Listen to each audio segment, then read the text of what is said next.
रात का सन्नाटा पूरे गांव में पसरा हुआ था। छोटे से घर के बाहर एक दीपक टिमटिमा रहा था। घर के भीतर गहरी खामोशी थी, मानो दीवारें भी दर्द बयां कर रही हों। ये कहानी है आरव की, जो 12 साल का एक मासूम लड़का था। उसकी दुनिया सिर्फ उसकी माँ थी।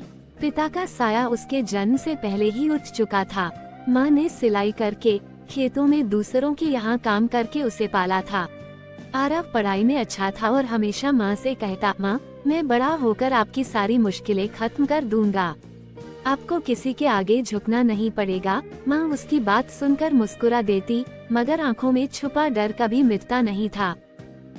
एक दिन स्कूल से लौटते समय आरव की नजर दुकान की शीशे में रखी किताब पर पड़ी। वो किताब गणित की थी और उसे बहुत पसंद आई, लेकिन कीमत सुनकर वह चुपचाप लौट आया। माँ से कहने की हिम्मत नहीं हुई, क्योंकि जानता था कि माँ के पास दवा और खाने के पैसे जुटाना ही मुश्किल है।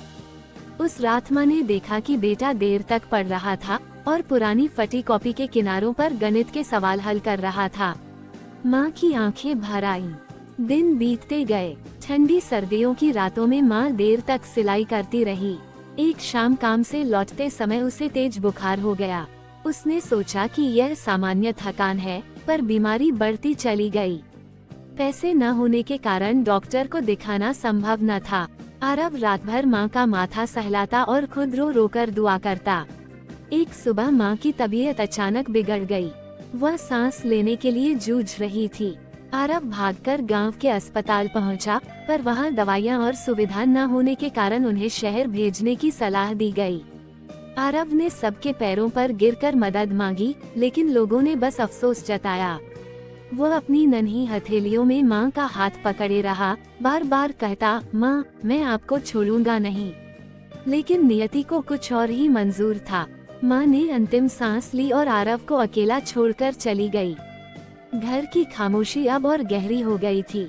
वह दीपक जो हर रात माँ जलाती थी, अब बुझ चुका था। 12 साल का बच्चा पूरे आंगन में अकेला रह गया। उसकी आंखों से आंसू बहते रहे और होठों पर वही शब्द दोहराते रहे, माँ, आपने कहा था सब ठीक होगा, अब मैं किससे कहूँ। गांव वाले कुछ दिन सहानुभूति दिखाकर लौट गए, लेकिन आरव का बचपन माँ की यादों के बोझ तले दब गया।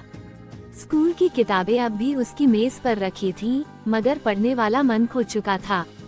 हर रात वह आकाश की ओर देखता और सोचता, शायद वहाँ कहीं उसकी माँ मुस्कुरा रही है, जैसे हमेशा कहा करती थी, मैं हमेशा तेरे साथ हूँ।